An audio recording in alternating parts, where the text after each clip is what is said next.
जब पानी का मटका, हंडा, भले तुम्हारे घर में नल से पानी आ रहा हो, आरओ का पानी आ रहा हो, तुमने आरओ लगा रखा हो, पर उसके नीचे एक छोटा सा हंडा, मटका, कुछ भी, छोटा सा घड़ा, कुछ भी रखना जरूर चाहिए। रसोई घर में भले इतना बड़ा हंडा रखो, मटका रखो, घड़ा रखो, कलश रखो, पर रखना जरूर चाहिए। क्यों? उसमें पितरों का स्थान होता है। तो घर में, रसोई घर में कभी परिवार में किचकिच नहीं होती, क्लेश नहीं होता। अगर हंडा भरा हुआ है, हंडा खाली होते होते जब सुबह के समय पर पानी थोड़ा रह जाता है, उस घर में जहां हंडा आधे से ज्यादा खाली हो जाता है, शास्त्र कहता है, भविष्य पुराण कहती है, जहां पानी का हंडा आधे से ज्यादा खाली हो गया, समझ लेना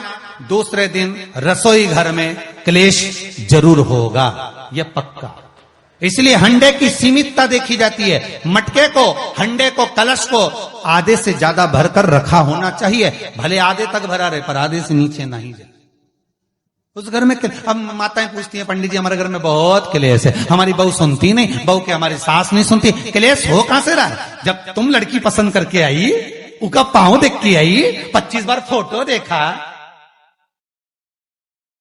अपनी रकम तोड़वा के बहू को सोने की रकम चढ़वा दी, खुद ने अच्छी साड़ी नहीं पहनी, 10-10 हजार का सूट चढ़ा दिया, चुन्नी बेस, डब्बा दिया तैयार होने का, चप्पल दी नाप की, चूड़ी का नाप मंगवाया, इतना प्रेम, और घर पे आके जगदम्बा हो गई। कारण क्या है? इतना क्लेश कहां से आ गया?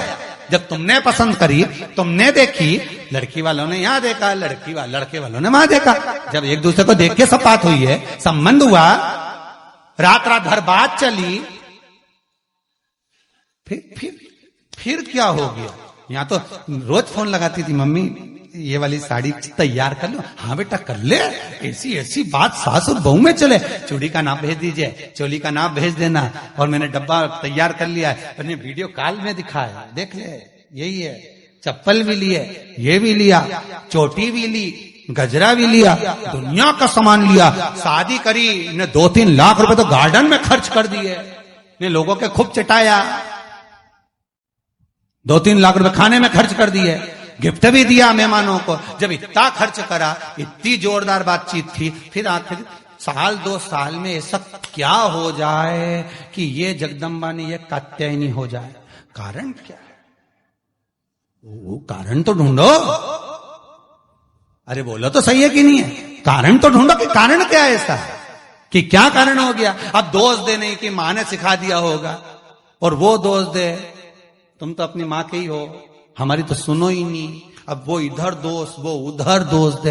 ये दोष देने से कुछ नहीं हो, अपने कर्मों का दोष देखो। ने जरूर झांक कर देखना कि सवेरे सवेरे कहीं हंडा खाली तो नहीं मिल रहा है, पूरा नीचे तक तो नहीं चले गया, आधे से नीचे तो नहीं हो गया। मतलब घर में दूसरे दिन क्लेश तो होना ही है, भले कटोरी के चक्कर में, पानी के चक्कर में, रसोई घर के चक्कर में, रोटी के चक्कर में, चाहे दिन भर में कभी भी होगा, पर 24 घंटे में क्लेश होगा, वो पक्का है।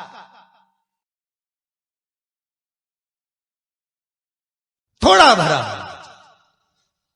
क्यों भरकर रखा जाता है मटका? क्यों भरकर रखते हैं हंडा? क्यों कहा जाता है कि जिस समय वास्तु पूजन होता है, पितरों के लिए पूजन करी जाती है, तो हंडा भरा जाता है, नया कोरा मटका, नया हंडा वास्तु पूजन में भरा जाता है। क्यों? और जब पंडित जी सिर पे मंगवाते हैं, नारी भर कर लाती है, गृह प्रवेश होता है, भरा हुआ मटका, खाली नहीं, भरा। और जब भरवाते तो इतना भरवाते कि उसका पानी उंडेलना चाहिए, वास्तु पूजन का नियम है। जिस समय मटके को भरकर लेके आते हैं घर के अंदर, कलश भरकर लेके आते हैं, वास्तु प्रवेश करते हैं, गृह प्रवेश करते हैं, तो मटका इतना भरा जाता है, उसका पानी बाहर ढुलना चाहिए। और जब लेकर आए तो झलकता हुआ पानी होना चाहिए। नारियल रखे, आम का पत्ता रखे, तो पानी गिरता रहे। पर माताएं तो अपने फैशन में नहीं, डेंटिंग पेंटिंग कराए तो पानी गिर जाए तो वही नाराज हो जाए, बेचारा पंडित जी की हालत खराब कर, कि तुमने इतना पानी क्यों भरा, कम नहीं भर सकता था हमारा पूरा। ये तो परंतु शास्त्र रीति क्या कर रही है, भविष्य पुराण क्या कर रही है, हमारी शास्त्र क्या कर रहे हैं कि पानी भरा हुआ जब चलता है, झलकता झलकता चले, घर में जब प्रवेश करे तो भगवान से यही प्रार्थना रहती है कि लक्ष्मी ऐसी झलकती रहे, इतनी कृपा कर दे। पर लोग, पंडित जी भी कह दिया अच्छे कपड़े पहनी बेचारी ने, पिन मिन लगाई हो, बढ़िया जोरदार पल्लू मल्लू लिए, तो अब डब्बा मब्बा भर के तैयार कर कंटेंटिंग पेंटिंग कर, अब जब पानी गिरे तो कहीं तो बेचार पंडित जी भी कहे थोड़ा खाली करो पंडित जी खाली करो। अब वो खाली करा, इतना भर दिया, अब वो मैंने आम का पत्ता नारियल सब धर दिया, और ना वो झलके ना कुछ झलके, क्योंकि इसका हिंकार इतना झलके तो कलश की खाक झलके।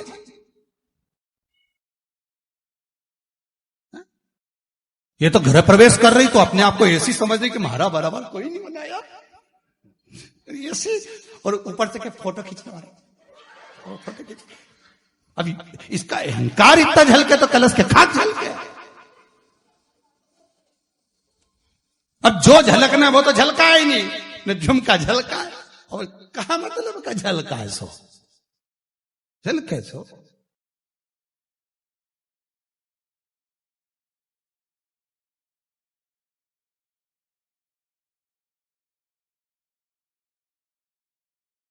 अब पंडित जी से कह रहे हमने तो वास्तु पूजन भी अच्छा कराया था, नहीं में नाग नागिन का जोड़ा भी धराया था, जब बना जब सब कुछ करा, मकान भी अच्छा है। और कोई कह रहा है कि मकान का भी बुरा नहीं हुआ, दिक्कत ये हो गई कि वो जो करना है वो तो कर ही नहीं पाए न, बस वो जो झलकाना था वो नहीं झलकाने, दूसरी चीज झलक गई है।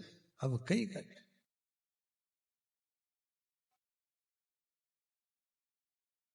अब विचार करें अब क्या करें, अब क्या करें। शिव महापुराण की कथा करें, इसलिए तो शंकर की कथा, शिव महापुराण की कथा ये बार बार बदल बदल के क्यों, नहीं तो एक जैसी पुराण बाजते हैं हम भी बाजने में कहा जाए, बाजो बदल बदल के कुछ मिल जाए, आप कुछ से आपकी जिंदगी संवर जाए, कुछ ऐसा मिल जाए कि आपका घर लक्ष्मी से खाली ना हो, समृद्धि से खाली ना हो, सुख से खाली ना हो, कभी वंश से खाली ना हो, बढ़ता चले, कुछ मिले, कुछ प्राप्त हो आप।